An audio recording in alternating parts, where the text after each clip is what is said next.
Welcome, I'm Jennifer Dwyer, and I am pleased to be here today to walk you through HES TAP certification process. Certification refers to the determination and reporting by an institution of each student's eligibility for receiving a TAP award. It is each school's responsibility to determine each student's eligibility and then report to HESC the students who are eligible for TAP awards and those who have failed to satisfy eligibility criteria for TAP. The institution fulfills this responsibility by either certifying or decertifying students who have appeared on a payment roster. Colleges and other post-secondary institutions participating in New York State-sponsored student aid programs are responsible for ensuring that program funds entrusted to their care are used consistent with the legislative purpose in establishing these programs. Institutions must also ensure the funds are used consistent with applicable regulations set forth by the State Education Department, SED, HESC, and where applicable, other state and federal agencies governing the administration of these programs. To fulfill this responsibility, the institution's Chief Executive Officer designates a staff member to serve as the TAP certifying officer. The responsibilities of the certifying officer include attesting to accuracy of certification information submitted to HESC, training and monitoring activities of institutional personnel directly involved in certifying student TAP awards, providing policy guidance to institutional personnel in activities related to certifying student TAP awards, ensuring certification activities are carried out in a prompt and timely manner to facilitate delivering awards to students and returning overpayments to HESC, ensuring the school's automated certification system is accurate and has been adequately tested as required by the EFAN agreement. All students approved for an award appear on a HESC payment roster. The school must then determine if each student's eligibility criteria is satisfied. The school then indicates the student's award status for the term as certified, decertified, or the award status remains as pending. Certified means that the student satisfies eligibility criteria for the award for that term. Decertified means the student does not satisfy eligibility requirement for the award for that term. Pending means that the school is temporarily unable to determine the student's eligibility for an award for that term and will not certify until eligibility uncertainty is resolved. The school cannot certify a student for a particular term until the certification status date, the date the student would have incurred full tuition liability for the term. Students must meet citizenship, residency, high school graduation, and good academic standing requirements as of the first day of classes for a particular term to be certified as eligible for an award for that term.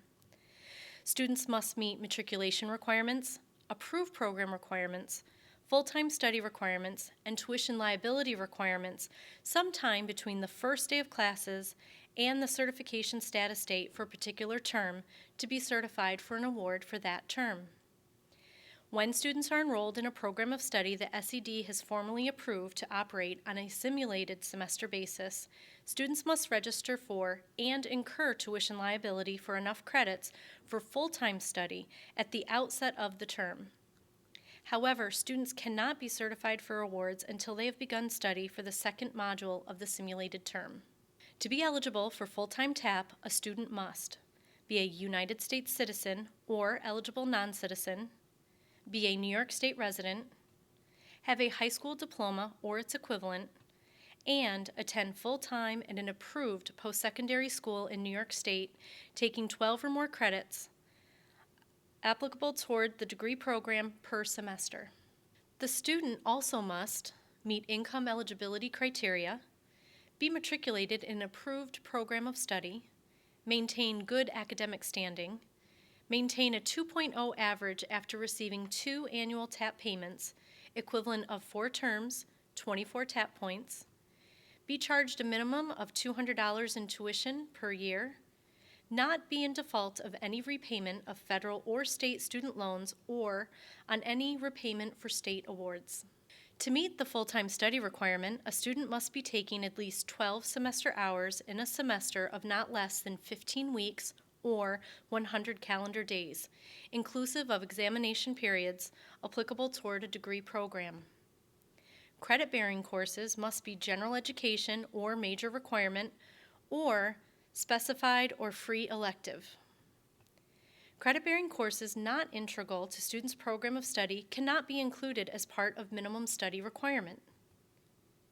Students attending quarter or trimester schools must be enrolled in 8 semester hours in a quarter or trimester of not less than 10 weeks or 24 semester hours for an academic year of not more than 12 months. In non-degree, non-collegiate programs, which measure study in instructional hours or clock hours, such as non-degree 2-year business programs and non-degree nursing programs, full-time study requires at least 24 instructional hours per week. Up to the equivalent of 6 semester hours in remedial, non-credit study can be included as part of the minimum semester full-time course load. In the first semester, however, the remedial student's minimum full-time course load need include only 3 semester hours of credit-bearing coursework. State-sponsored scholarships and awards are available to students at colleges, universities, nursing schools, and other post-secondary institutions when these matriculation stipulations are met. The institution and program of study must be approved by the New York State Commissioner of Education or the New York State Department of Health. The institution must be approved and operating in New York State for at least 1 year to participate in state-funded financial aid programs. The student must be matriculated in an approved program of study and be in good academic standing. Schools may submit certifications to HESC through either batch file processing or web processing. TAP file layouts for batch file processing are available within HESC secure web pages under Forms for Financial Aid Professionals. Schools should contact HESC Data Exchange Unit for file transfer inquiries and testing. HESC secure web pages may also be used to submit certifications to HESC. This process is especially beneficial when submitting exception processing transactions. Schools assign a code indicated on the payment roster to certify or decertify students for awards for each term. There are 9 certification codes. Codes 1 through 3 are certification codes indicating that the student is eligible to receive an award. Codes 4 through 9 are decertification codes indicating that a student is not eligible to receive an award.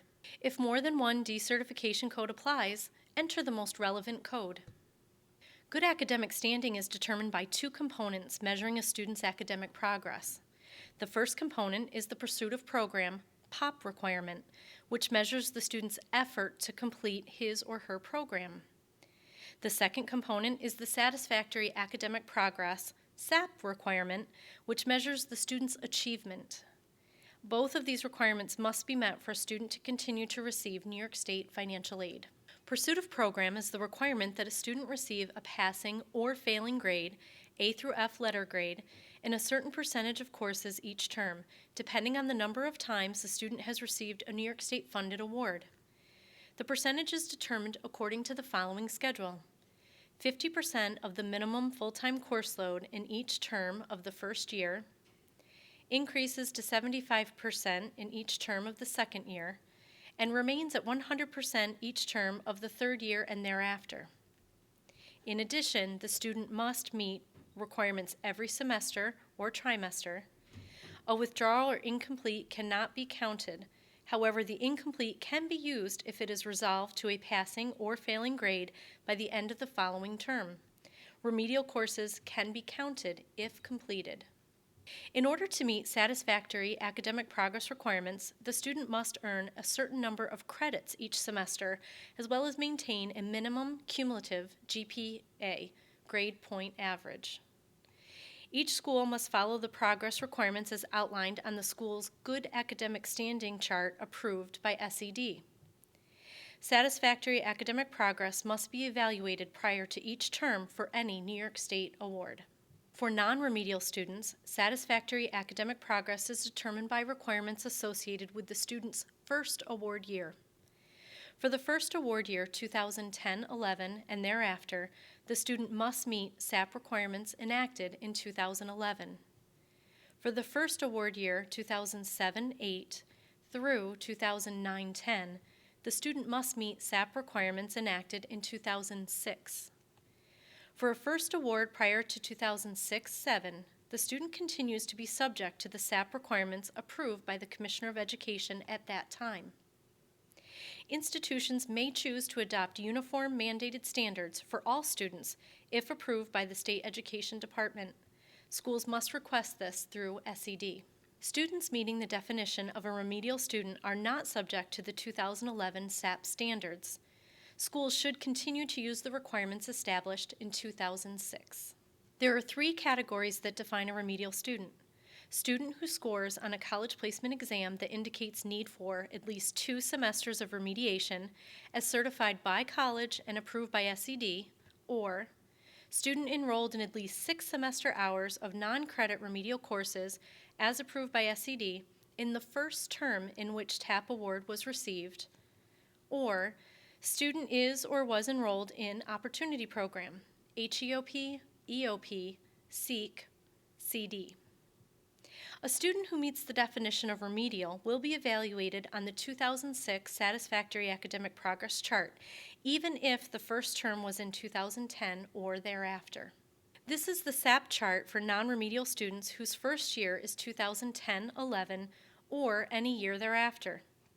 This chart displays the guidelines established by SED. Your standards can be either the same or higher, but remember, the Good Academic Standing chart must be approved by SED.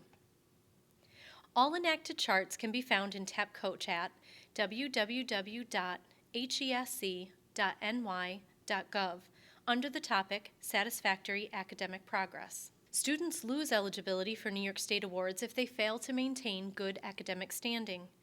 Additional payments of an award must be suspended until the student has restored good academic standing. There are 4 ways a student can regain eligibility. Number 1, make up deficiencies without the benefit of New York State aid. Number 2, be readmitted to the school after an absence of at least 1 calendar year without receiving New York State aid at any school. Number 3, transfer to another approved New York State school. Or number 4, apply for and be granted a good academic standing waiver. Waivers may be granted in certain circumstances as a means for students to regain good academic standing. There are 2 types of waivers: the one-time waiver of good academic standing and the C average waiver. This is the last big one. After this one, it should be a walk in the park. Okay, here we go. The good academic standing requirements may be waived once for an undergraduate student if an institution certifies and maintains documentation that the waiver is in the best interest of the student.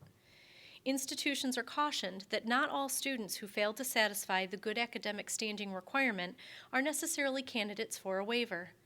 School officials must be reasonably sure that the student will be successful. With the additional term that results from approval of the waiver, a student should be able to regain academic standing. Waivers can be granted when extenuating circumstances have occurred beyond the student's control, such as a death in the family or a student becoming ill. Waivers cannot be granted for transportation problems, childcare issues, or chronic circumstances that cannot be remedied. Institutions must make their criteria and procedures for waivers available to students and the public, either in writing or on its website.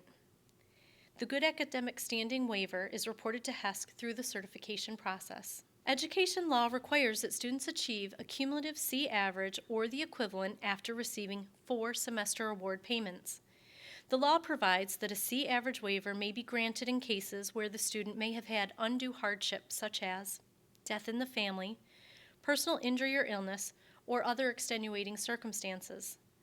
Unlike the Good Academic Standing waiver, it is possible, should circumstances warrant, for a student to receive more than 1 C average waiver. The school will need to track usage of the C average waiver. The school does not report the use of the C average waiver to HESC. Beneficial placement applies when a recipient of student aid in good academic standing transfers to another institution or, within the same institution, changes academic programs. Beneficial placement applies only with respect to satisfactory academic progress and means that a student can be repositioned on the progress chart based either on the number of credits earned or the number of TAP payments received, whichever is more beneficial to the student. This policy permits an adjustment period at a new institution or new program by allowing the student to meet credit accrual requirements at a more gradual rate. Beneficial placement does not have a bearing on the per certif program requirement and does not affect a student's number of allotted payments. More information about TAP can be found in the College Administrator section of www.hesc.ny.gov. There you will find the TAP manual online as well as TAP Coach. Information about policies and programs of the State Education Department can be found at their website. Thank you for joining us today to learn about TAP certification. Please feel free to direct any questions to HES Priority Services at 866-431-4372 or priorityservices@hesc.ny.gov.